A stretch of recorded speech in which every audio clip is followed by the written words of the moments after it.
Hey yo, welcome to another Beyond All Reason on the Fly replay analysis. I am Zateo, and today we're going to be doing a review for MDMA, aka Juiced Militants. Let's get into it. Pause, set the player view. What's going on? Did I put on the wrong view? There we go. Okay, my apologies. I'm a bit rusty, so hopefully I don't miss too many things here. Alright, let's see. Starting out here, I'd already say you could boost this forward a little bit if you grab the mexes first. Try to prioritize the metal since that ends up being the limiting factor in the end. So getting them a little bit sooner can help you out a bit. So you can actually skip. You can skip basically this wind turbine, and then before getting your third mex, get this wind turbine. On a map like this, wind isn't crazy good, but it also doesn't go to zero. So you can do a solar opener, and if you're going to do that, then it would be 3 mechs solar, solar, or you could do 3 mechs solar, 2 winds, and then lab. Because the solar does not require energy to be produced. So you can get away with a little bit more if you open that way. But it does cost a lot of metal to have solar like that, so it's kind of your choice. But yeah, three wins is good here for before the bot lab, or I'm sorry, the vehicle lab. And with the vehicle lab, you do want 3 mexes first, I would say, because otherwise you end up just not having any metal to produce anything with. But yeah, now that your energy's dipping down a bit, you're adding on some more wind turbines, so it's good that you're doing that. Bit of idle time here. Could be adding on some more wind. Like you basically missed out on like probably one and a little bit of, like you could have 1 extra wind turbine right now if you just queued it up, or reacted quicker. You decide to grab a solar. Yeah, so if you're planning to get a solar, I would recommend just getting the solar first so you can grab those 3 mexes right away. Let's see, so constructor going out, getting some back mexes, and then adding on some energy. That looks pretty good. Let's see, commander. Okay, commander's doing stuff, so that's great. And you are responding to threats with your rovers, so this is awesome so far. Other than that's little bit nitpick. Sorry, except for that little bit, I was being a little nitpicky with. Propelling your metal could be like a bit higher. You should have like 100 or 200 more metal, just rearranging it like that. I mean, maybe that's an exaggeration. Maybe more like 50 to 100 or something like that. Alright, so you're opening with Whistler, getting some Janus. Okay. On this map, it is so wide open, especially in the area that you're playing, that Whistler becomes kind of hard to do at times. Because, people can run around the Whistlers and then attack them in certain directions, like catch them in awkward spots so they can't really retreat as well. So that actually, I would recommend more Stout Janus here than Whistler. Just they're too slow for how open it is, basically. Alright, let's see what else. Grab some wind turbines, grabbing some metal, okay. This guy's a bit idle right here, fortunately. Oh, these are red turbines going up over here. You got a nano turret, alright. See, the front's kind of just, yeah, you're just gathering your units, helping with bottom a little bit with your Janus here. And yeah, just queuing up some wind turbines. Oh, okay, so this here's a mistake. You don't really have the energy to do that right now. And I would definitely not queue up so many at a time. Like you want to get it as you need it. Like at this point, like you could use 1 so that you just use the excess. But having, building 6 at a time like this is more than most often a mistake. Unless you're just like way up on energy at the time. Alright, so you got some Janus coming out. I mean some Whistlers coming out. Janus for support. Fairly typical stuff. And it looks like, yeah, Silver Soul here supporting with some grunts. Or rather, it's a grunt army and you're supporting with Janus and Whistler, I should say. Let's see. bit of a pause. Alright, moving on up to parry this attack here. Okay, nice degun from Sloth. Looks like it should be fine.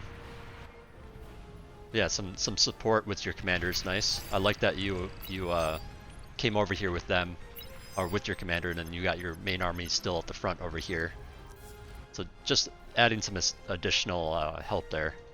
Yeah, so here wind is a little bit low, but either way, like you're not going to be able to really use all 6 of these. I would definitely prioritize more wind here. Yeah, more winds, and then eventually you can eat your solar here, and then get it like I would probably put it into storage, honestly. I mean, I guess the storage is 170, so I mean, I don't know. I feel like it's still useful though. Alright, taking the stuff out with the Whistlers and Janus. It's got a nice flank on this commander, so the commander has to move down to avoid all those grunts. These grunts could actually pick this commander off pretty easily. Unfortunately, I don't think they were watching the front at the time, and now he's kind of in safety. So yeah, you're just pushing forward with your allies. So good support here. Let's see, back at base. Some idle cons definitely could be adding some wind here. I would highly recommend just continuing to add on your energy, because soon, in fact, you should probably already have a T2 in a lot of cases at this time. Either a console or a T2 constructor. You know, so you're going to want that energy to support that. Let's see, Janus and Stouts kind of picking you off. You kind of got caught here, and this is kind of what I was talking about earlier. It's like, as soon as you get a little too deep with Whistlers, it's really easy for an opponent to push, you know, in various directions and catch up, and there's no safe retreat. You know, basically they're going to catch you, and you're going to lose a bunch of them like you did here. You know, so if you're going to go Whistler, they need to be like in parallel with your allies. They can't really venture out like Stouts can, because Stouts are a bit faster.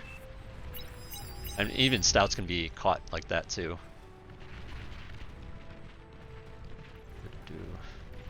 Alright, yeah, just cranking some stuff out. Alright, looks like you got a T2.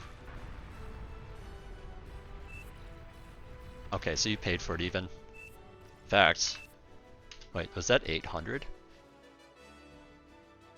Okay, wow, you gave Kuchi 800. So that's some nice support for Kuchi, who's going to be able to use it really well.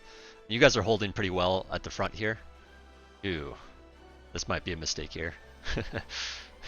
I see a lot of forward labs like this, and then they get easily picked off because they're so far forward. I mean, if you're gonna do a forward lab, I would highly suggest putting it like back here, where it's a bit safer. You know, like it's closer, but then you know, it's kind of like a half and half kind of deal, where it's like closer, but it's not like, you know, as easily killed off. We'll see if that comes into play later. But yeah, now that you've got your, let's see, where even is your Khan?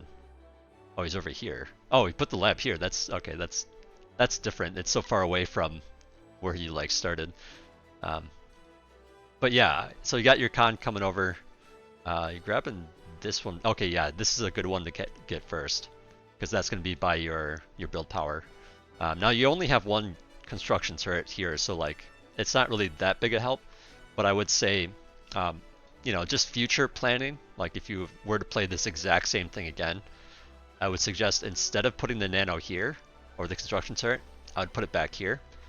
You know, the idea being to put it in range of all 3 of these mexes, so it can assist all 3 of these mexes being upgraded.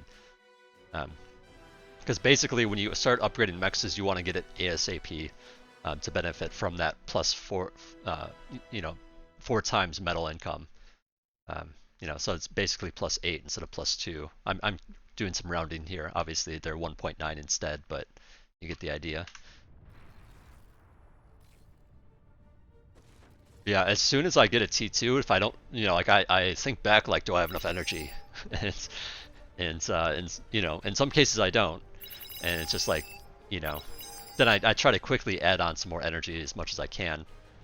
In this particular case, since you're so low, like I would maybe consider some advanced solar, especially since wind doesn't get crazy. Um, just because you can produce, you know, advanced solar a lot quicker than you can produce wind. But of course, you're going to also need energy to produce that because they do cost a lot of energy as well. So I don't know, it's a give and take kind of situation. But Silver, you're getting kind of crazy out here. Okay, you're just going to die there for sure. Yeah. Okay, yeah, at this point, like looking at this is definitely a lot of units from teal, a lot of units from blue. I mean, you got Whistlers for support, but you know, there really isn't that much here. I would absolutely stop building this and reclaim if I was. Okay, okay, never mind. Solar or Silver Soul is doing that, so never mind. That's just, you know, kind of thing where it's like, yeah, boy, that's a lot of metal to lose right there. Yeah.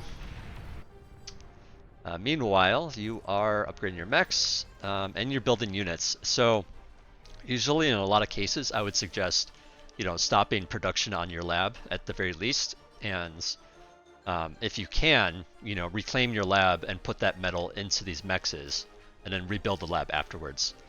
Now, given that there's this big push coming in the middle, I can understand you not doing that and just kind of chilling.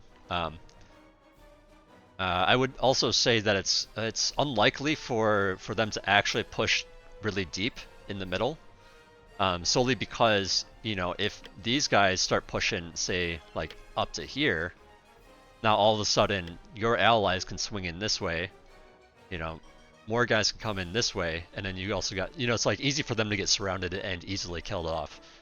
So it's very unlikely that they'll actually push in. So you could possibly get away with that. It's just, you know, as it is right now, if you're trying to build units and upgrade your mechs, it's going to slow everything down, and it's going to, you know, you're not going to be able to produce a lot of units, and you're not going to get the mechs up very quickly at all. So, you know, it's just going to take some time.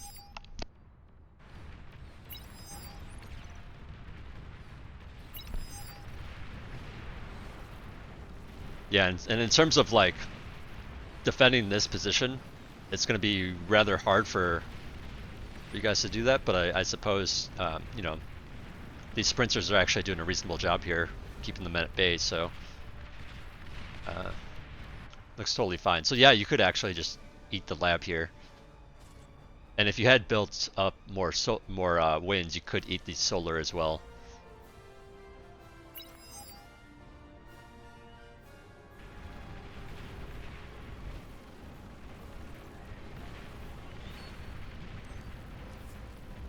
And this feels like a lot of Whistlers, but with Whistlers you kind of want a lot anyways. And you're still fighting T1, so like it's not a big deal. You know, it's actually good that you still have these Whistlers. But you have enough of them out right now that you don't really need to produce more. So I would just try to get this faster. You know, your mechs is online. Let's see, what are you doing with this? Alright, so, okay, so I see that you have 2 more mechs queued up.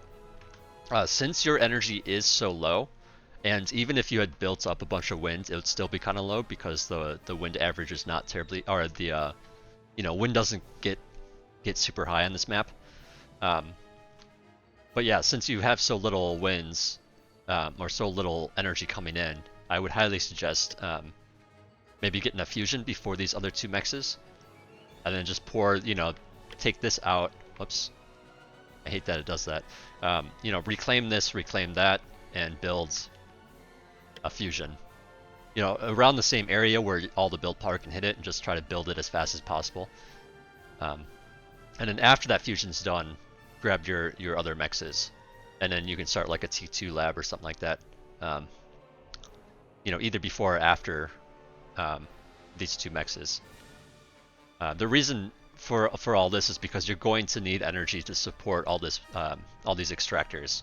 So these extractors, let's see, this one's done. All these advanced metal extractors take 20 energy each, and you only have, you know, and wind is like at the average right now, so you only have 269 coming in, which is not a lot of energy for T2. So your energy slider is going to start dipping down like this, and you're not even producing units. So if you were to also produce units, your energy bar would just be completely gone. Alright, so Whistlers at the front still doing their thing.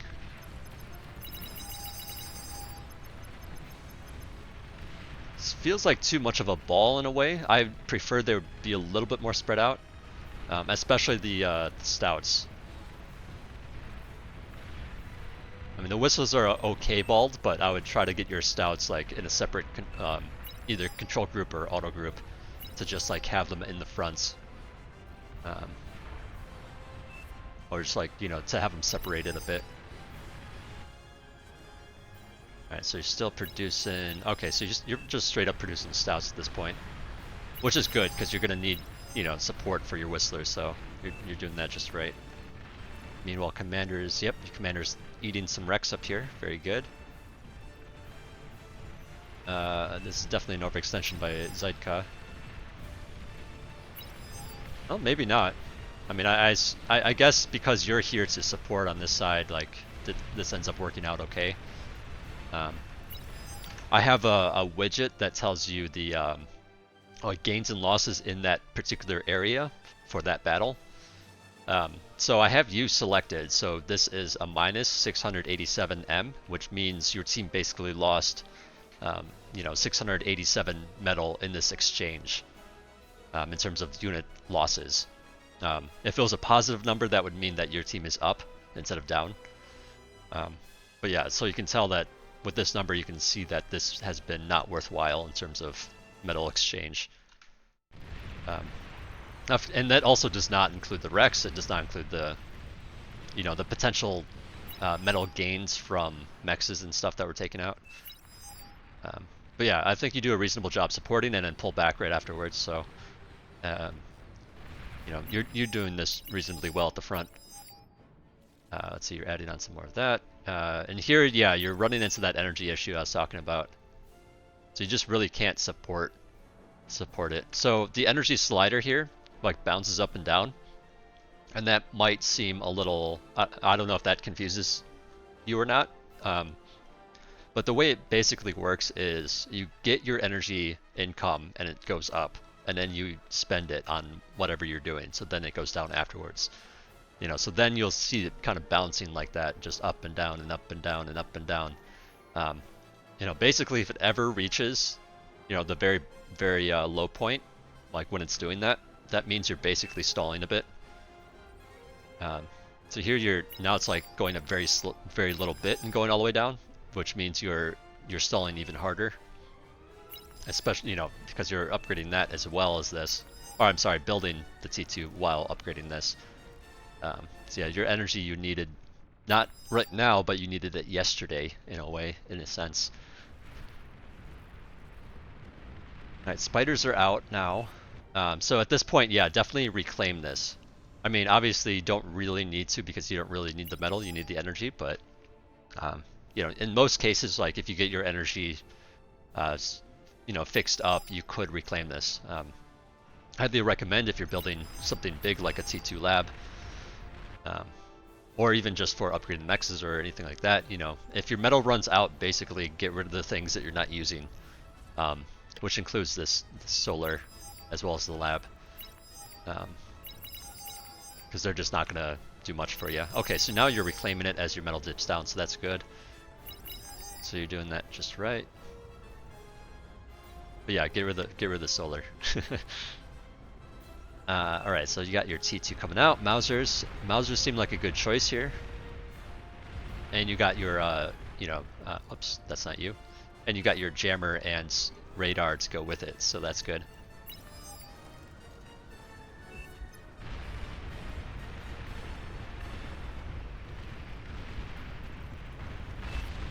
Oof. So yeah, this is getting a little rough on the top, or the northern section here. Northern center, I guess. And at this point, if you do need more metal, you could reclaim these. Looks like here you're just going to push and attack this, which is reasonable too, just because you have so many more units that you can actually do something here. Especially because they're Mausers. Oh man, Starlights are already out for Austin. Bit of a run by back here, looks like. Yeah, those teal spiders are doing some work up here. Bing, bing, bang.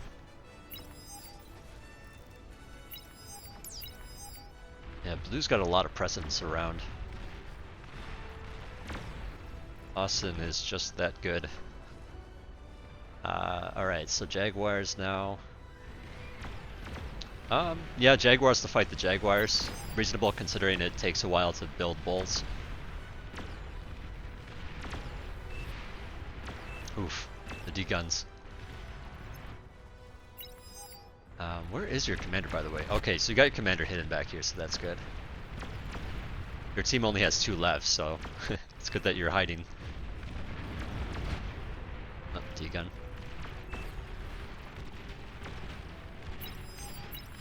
Yeah, this is pretty rough for you guys. You guys are losing a lot of stuff here.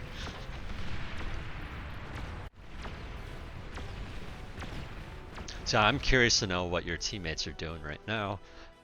Okay, so Kuchi's playing air and getting his first Aphis. Lexan took some damage from the spiders, but looks like he's resurrecting. Okay. Yeah, I mean, you guys aren't too bad off right now. It's just like the beginning of some damage can kind of snowball in some cases, but we'll see what happens here. Let's see, in terms of you, yeah, Fusion's good here for sure.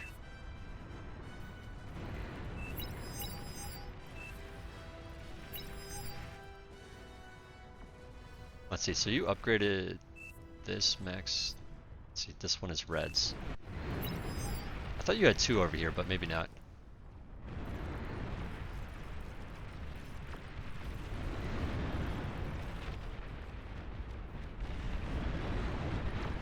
Yeah, so the guy in front of you is, you know, Cortex vehicle, which basically means they're gonna have problems with spam.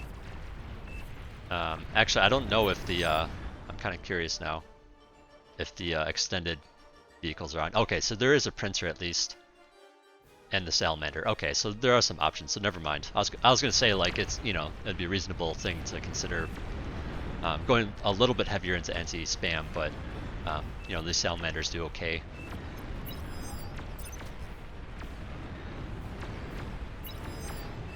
Oh, not the right time to push forward. Let's see, what kind of presence do you have? Let's see, you got your Jaguars up here. Pink's got those there. Yeah, it's really interesting to me, you know, seeing people put. I mean, I get why, but yeah, people tend to like defend the north and the south because that's where the big pushes happen. Now, again, like I was saying before, like when a big push happens through the center, it's easy, you know, to get attacked from multiple locations or multiple angles, so it's easy to lose all your stuff. So, you know, it's kind of like people tend to push units to the sides. Yeah, it's kind of up to the sides to do some stuff while mid just needs to hold on. But yeah, you got your Jaguars out. Lots of Jaguars. I'd be a little bit worried about this. There's only so much Mausers can do in that situation. Let's see, you're running forward with these Jags. Okay, avoiding the commander. Yeah, so this I like the idea, but at the same time you don't really know what's over here because there's no radar. And so it becomes a sacrifice because there just isn't you know, much going on in terms of support for your Jaguars. It's just kind of running in blind and you end up losing 1,000 metal over them. So it's kind of a lot, these numbers here.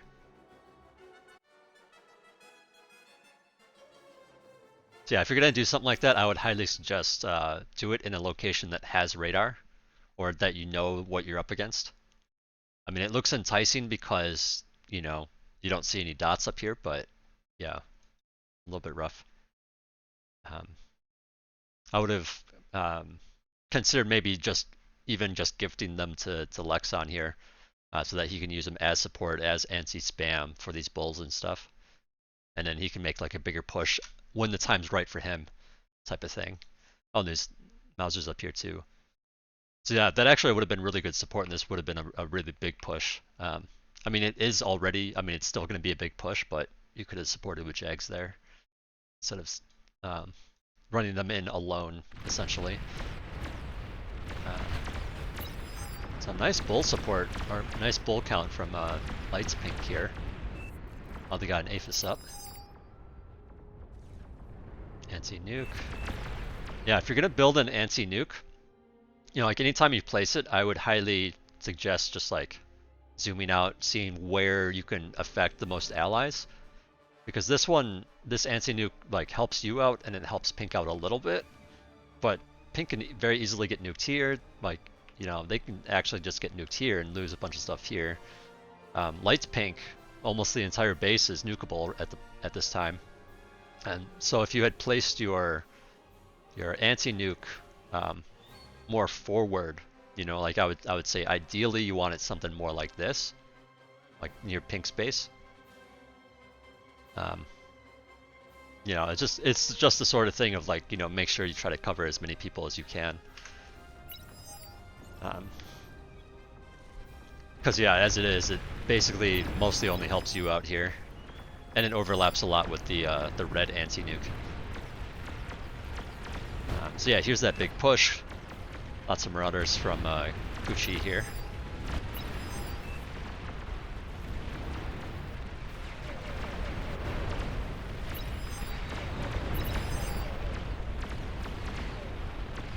Yeah, so these marauders are going to do a lot, it looks like. Looks like the Austin has decided to go all in and just kind of like push it forward. Which, you know, looking at this, it's reasonable. I just don't know if like there's really truly going to be a win from the center here because of the reasons I was talking about before. Yeah, so quite a bit of damage, not like, you know, a ton, but actually, oh, I missed the numbers. I meant to look at the metal exchange numbers. Let's see, Silver Soul just gave you some money. Okay, let's see. Yeah, I mean, Jaguars are basically what you want here just because they are faster, and you kind of need them done now. You know, whereas Bulls and stuff, you kind of need like a standing army already, or you want to, you know, they're going to build on slower and catch things slower, so it's kind of good that you're going Jags here. Counter spam and all that. Okay, so now is a good time to maybe switch. Yep, okay, very good. Switch to Bulls and all that. Wow, Kuchi actually leaves here. Interesting.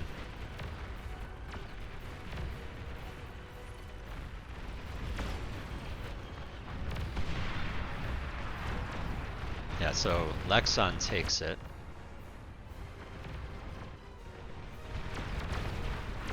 Yeah, I mean, this is... Whoa, okay, so big push from blue on the south here now. Yeah, so I'll just want to make note, like, what Austin is doing here. You know, so he's using a lot of, like, fast units. You know, whether it be ticks or pawns or jaguars. And just, like, threatening different locations. You know, and you know, basically sending a lot of units up this way and up this way. And just, like, looking for where the enemy isn't. And like at this time, like, you know, it's sort of like you guys have been defending this location, you know, so like it's reasonable for you guys to have like a bunch of units over here, you know, so it's kind of like he's just swinging down this way with his fast units because most of the defense and stuff is going to be more pushed up here, and it's going to be hard for people to respawn because these are the faster units. Anyways, it looks like there's a... Is that a nuke? Where'd it go? Yep, there it is. Okay, that was just... I don't think that really got anything there. Maybe it did, I don't know. It's hard to tell at this point because the lack of vision. Yeah.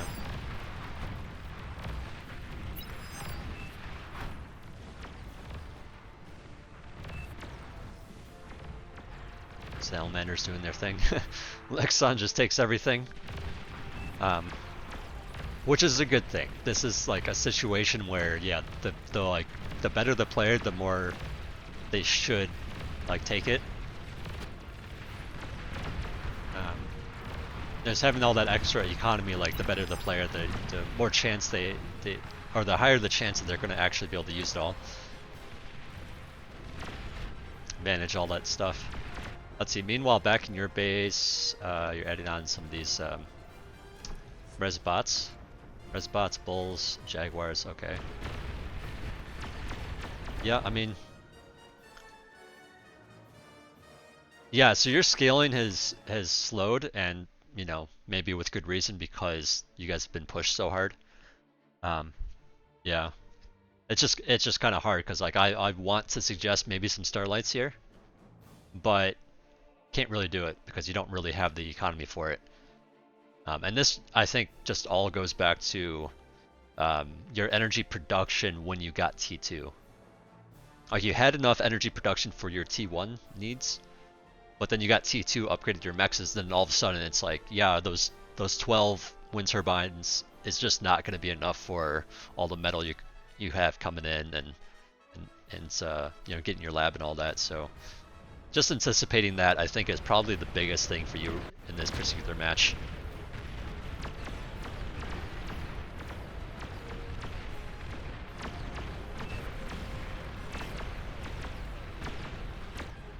Nice, so everyone's just kind of running around with some res bots here. Very reasonable thing to do. You know, there's a lot of bulls here, so if you guys can actually defend this and oh, did you have a T3? Oh no, you just res them, I suppose. Yeah. It's kind of nice getting those units afterwards. That was an anti-nuke. Resurrect all the bulls. Get away. All the oof. Losing quite a few res bots there, unfortunately. The pink, that is, not you. Yours are safely back here.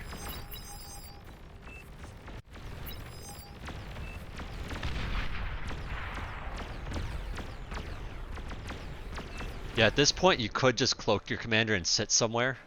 Like you could station him like over here or something. And just chill. And maybe even just have like a jammer somewhere over here too.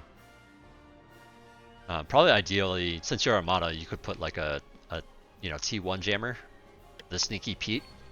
It's cloakable, so you could actually just put it like, I don't know, you put it right here, like somewhere where nothing's gonna bump into it, and then you could actually have your commander all the way out here, and in that way, it doesn't, like, your commander when he's cloaked will show up on radar, but if you jam it, then all of a sudden he's cloaked and jams, so that, you know, he can't be seen whatsoever unless something bumps into him.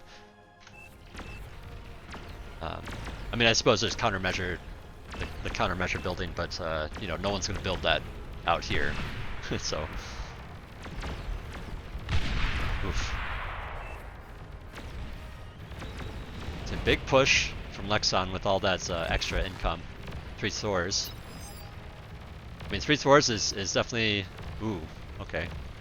Lots of Razorbacks to contest this, but yeah, Thors are pretty beefy, so these could actually do a lot just because there's so many of them.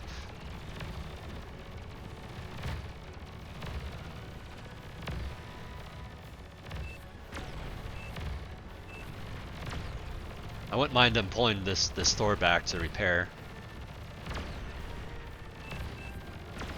Got a Razorback in there. But yeah, they're gonna have to respond to that. Meanwhile, looks like you guys are taking some damage up front still. You're in the back, so you're not dead yet, but yeah. So now your commander's dead. So now there's only one commander. There's actually only 2 of the enemy. So depending on how this goes, like, you guys could still win here. Yeah, notice that the hurt Thor is in the middle / back, so he doesn't take the blunts of the most of the damage. Oh, looks like they targeted though. Lots of damage here. So meanwhile here, you just gotta hold on. Given that there's ticks and stuff coming up this way, and knowing that blue has a lot of those faster, you know, unit types, I would suggest getting some, you know, like anti-tick static defenses. You know, because at this point they're rather cheap, and they can just, like, one would basically guard this, you know, against this many ticks coming in continuously. Those would basically be things like Dragon's Claw, Beamer. Beamer's very good against things like ticks. You know, and if you really need to, you could put some sentries down too. They're pretty reasonable against, you know, against tick spam. But just like place a few things like you know, in various areas around your base, protects against those ticks.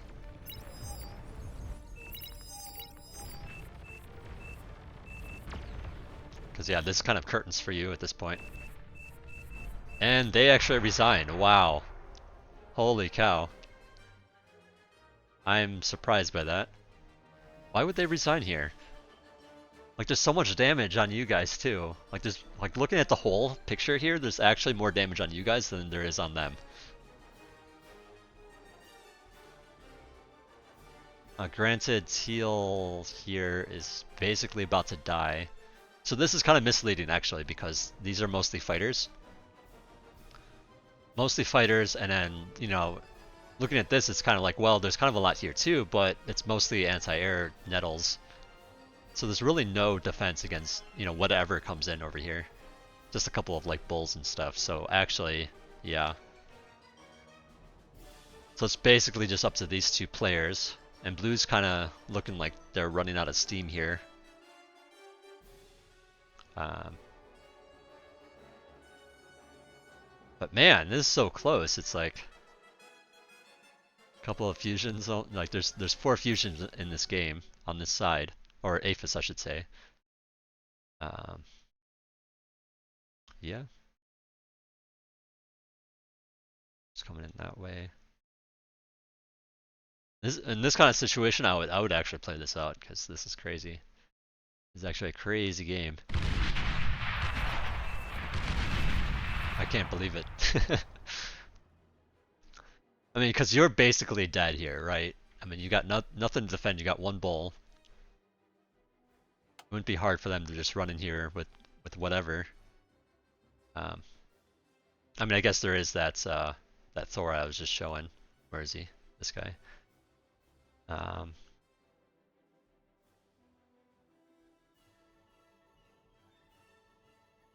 Yeah, I mean, I guess the more I think about it, the more I look at it, it's sort of like, you know, yellow has enough out here already. Plus, like, all these Razorbacks could actually just sit in this location. And he could be totally fine against the spam and against, like, all the shit that's coming in that way. So yeah, I guess, yeah, it is, like, the game is over.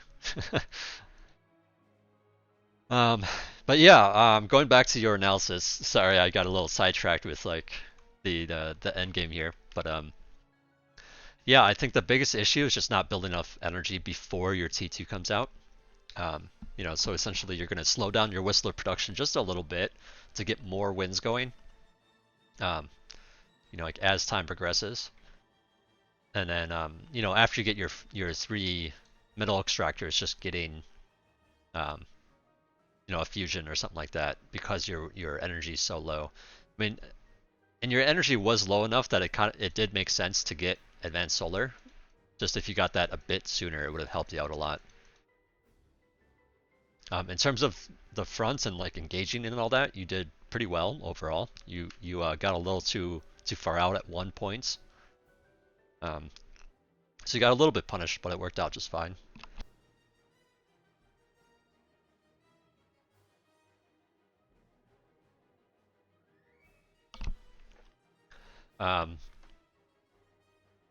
Let's see, there was that little bit I was talking about in the beginning with I was just rearranging it slightly so that you don't, you know, so that you can get your energy production.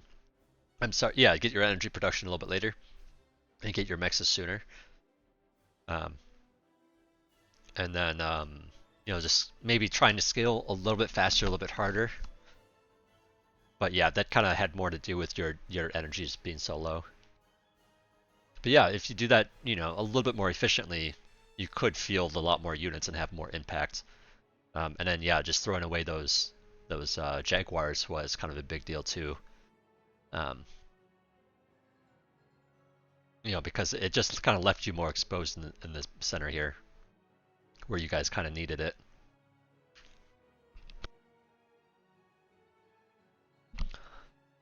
Anyways, I think that wraps it up. I hope you learned something from this. Feel free to ask me any questions or if you need me to clarify anything. But yeah, thanks for watching.